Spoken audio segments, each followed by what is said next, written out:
again, I wanted to go onto this mobile devices. Another aspect of mobile devices that's on the rise now is utilizing Bluetooth to actually infiltrate a virus for you and steal information. Passwords, there are certificates and passwords on mobile devices just like they're on computers these days. And typically Bluetooth is default open or on your mobile device. So basically Bluetooth allows you to connect to a device within 10 meters. So if you're at a conference or something of that nature, I mean, yeah, anywhere that there could be a predator that's looking to get information off you, and I mean, if they have a laptop, they can pull it down just like that. And if they pull down 100 phones, all they need is one. All they need is one piece of information, one credit card, something that they can pull and utilize. So just maybe check your Bluetooth, check your default devices, your default settings, and make sure certain things are turned off, Bluetooth, things of that nature. I just kind of wanted to leave this up here as common sense outline, but the biggest thing is passwords. I mean, even on your phone. I mean, most of the smartphones today they have the capabilities of using a password, but they're not turned on for default purposes. Turn them on. Why not? How long does it take to put four-digit number into your phone every time you want to use it? You can set it for 10 minutes to turn on after 10 minutes of stagnant time. But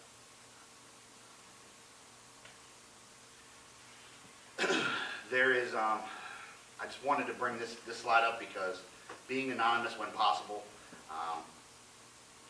I'm sure everybody is familiar with Google. Google has a browser called Chrome, and I personally have it downloaded on my computer. I changed it to my default browser. They have an anonymous option. Basically, you basically click and say, I want to stay anonymous, utilizing that browser, and you can't be touched.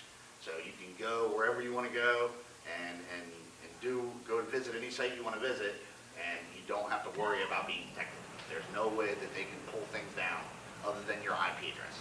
So I mean, obviously, if you're doing something malicious, you can still get your IP address and they can still track you down. But on that same note, we had one of our client sites had laptops stolen, and as soon as they logged on to an internet, the IP address came up, and we were able to track the location of those laptops. So there are ways that way to find things out as far as you just using the IP address.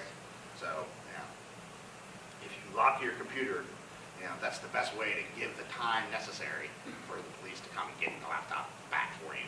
Because as soon as they try and connect it to the internet, they don't even have to log into it. If it connects to the internet, it'll start pinging its IP address, and you will be able to find it.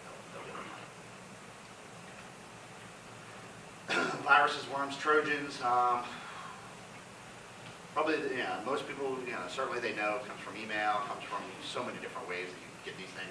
Too many that you can't manually detect them or manually keep safe. You have to use some kind of an antivirus software and keep it updated, like I said before. But something just to keep in mind is that even when you're filling out forms, doing anything of that nature, just make sure that when you click an OK button, if you're in a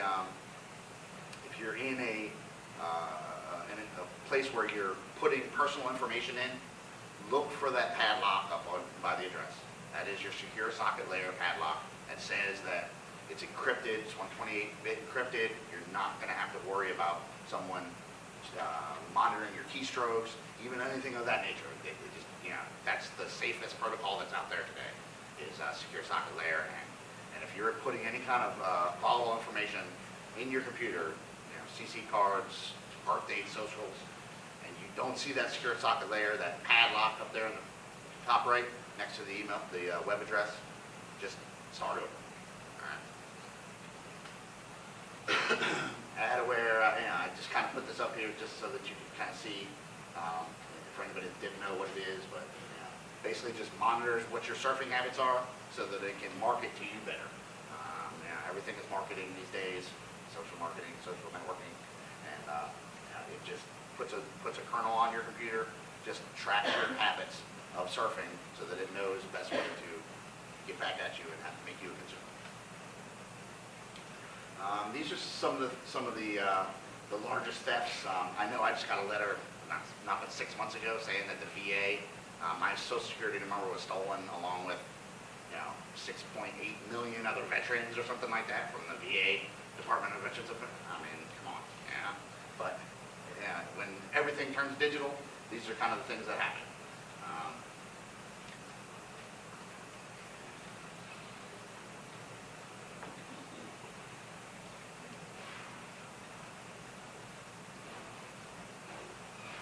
That's the biggest thing. Theft went unreported for 3 weeks. It cost them.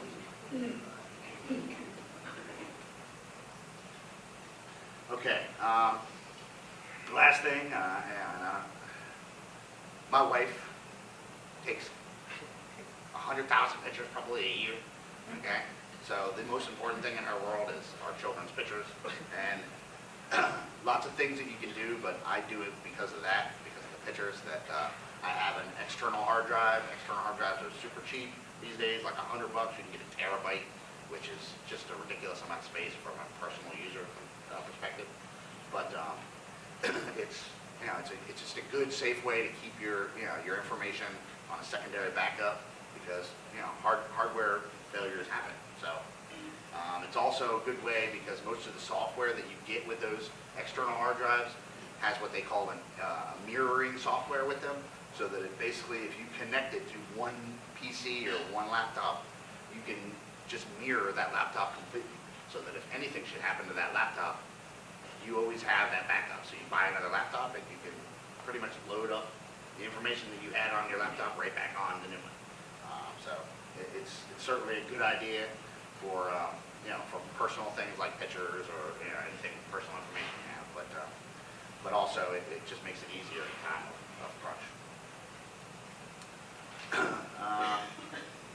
Like I said, SSL lock icon, that's one of the biggest things there. HTTPS is a second layer of security, but the SSL, that's the one. If you don't see that, do not continue and put in your credit cards or social security numbers. That's it.